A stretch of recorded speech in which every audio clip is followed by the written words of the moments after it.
evolve. Jake, and then Jackie. President Obama is going to be introducing his outline for a budget. Fed Chair Bernanke has said the lack of a budget having been passed by the Senate has had an adverse effect on growth because it's created uncertainty.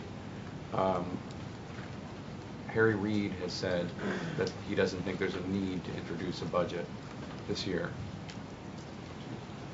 Who does the president think is right, Harry Reid or Ben Bernanke?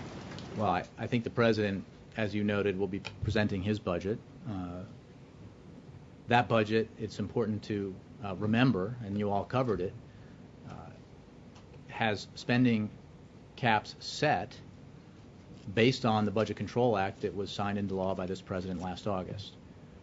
Those spending levels represent significant cuts agreed to by Democrats and Republicans and by this president. And his budget will reflect the need for that, will reflect those cuts, but also reflect the priorities that he thinks are very important. And I think priorities that, to wrap in part of your question here, that Senator Reid believes are important as well, as do many members of the Senate and the House. So therefore, the Senate should pass a budget as well. I don't have I don't have an opinion to express on how the Senate does its business with regards to this issue.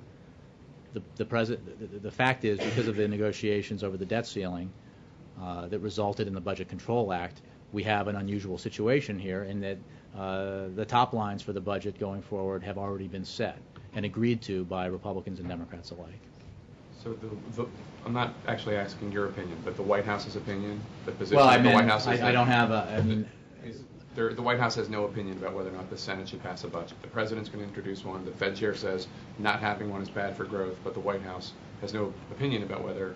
I have no opinion. The White House has no opinion on Chairman Bernanke's assessment of how the Senate ought to do its business. What the president believes is important is that the Budget Control Act that was signed into law by him last year provides the top-line spending caps for the coming budget, and he will obviously meet those in the budget proposal he puts forward. And he looks forward to the Senate acting on the policy initiatives contained within his budget that will reflect the priorities he laid out in the State of the Union, and also will reflect the priorities he laid out when he put forward his deficit and debt reduction proposal back in September.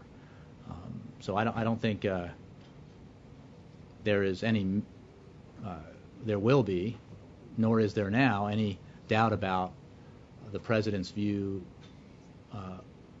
on where we ought to move with the budget.